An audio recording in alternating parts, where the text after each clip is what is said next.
अस्सलाम वालेकुम। मुझे उम्मीद है कि आप सब बिल्कुल ठीक होंगे। आज मैं आपके साथ जो रेसिपी शेयर कर रही हूँ वो मेरे अप्पू की सीक्रेट रेसिपी है जो उन्होंने मुझे बताई और मैंने उसी तरीके से बनाई और आप यकीन करें ये बहुत मज़े की बनी।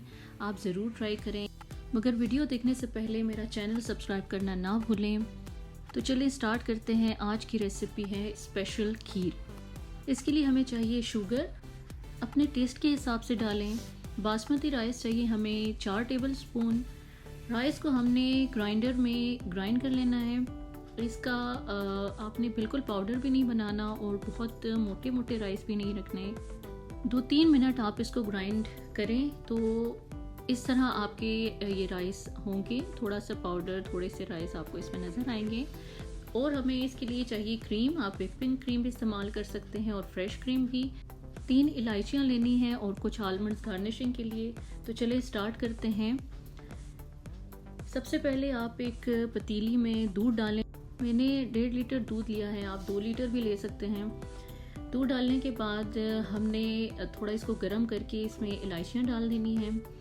फिर हमने इसको अच्छी तरह से गर्म होने देना है। दूध जब गर्म हो जाए तो आप इसमें शुगर और राइस जो हमने पीस लिए थे वो डालने हैं। शुगर डालते वक्त मैं वीडियो बनाना भूल गई थी, लेकिन मैंने इसके साथ ही शुगर डाली थी। शुगर आप ज़रूर टेस्ट कर लें, अगर आपको कम लगे तो आप और डाल सकते हैं। मुझे थोड़ी कम लगी तो मैंने थोड़ी सी और डाली। हमारे घर में मीठा थोड़ा सा कम खाया जाता है, इसलिए मैंने आहिस्ता आहिस्ता शुगर ऐड की है। आप अपने टेस्ट के मुताबिक डालें। खीर बनाने के लिए लकड़ी का चम्मच इस्तेमाल करें और इस तरह इसको चलाते रहें।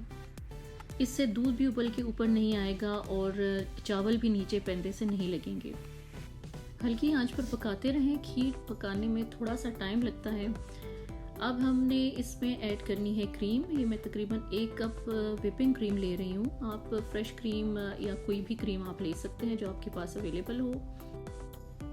तकरीबन 15 मिनट तक आप इसको चलाते रहें, चम्मच चलाते रहें और इसे पकाते रहें ताकि खीर जो है वो थोड़ी गाढ़ी होना शुरू हो जाए। अभी हमने क्रीम ऐड नहीं की है। जब ये अच्छी तरह से गाढ़ी हो जाएगी उसके बाद हम इसमें क्रीम ऐड करेंगे। अभी हमने इसमें ये डाले हैं पील्ड आलमंड्स, जिनका हमने छिलका उतार लिया था, वो वाले हमने इसमें डाल दिए और साथ ही हमने इसमें क्रीम डाल दी है।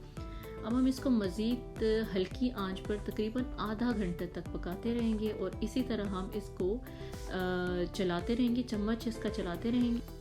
इस बात का ख़ास ख्याल रखना है कि खीर बिल्कुल नीचे ना लगे, क्योंकि उससे फिर पूरी खीर में जलने की स्मेल आ जाती है जो कि बिल्कुल फिर अच्छी नहीं लगती और आपकी सारी मेहनत ज़ाया हो जाती है।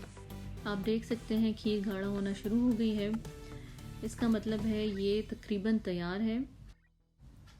खीर को आपने तब तक पकाना है जब तक आपको उसमें बबल्स नज़र आना शुरू ना हो जाएं। अब आप देखें इसमें बबल्स बनना शुरू हो गए हैं, इसका मतलब खीर बिल्कुल तैयार है। आप चूल्हा बंद कर दें और इसको थोड़ी देर ठंडा होने दें।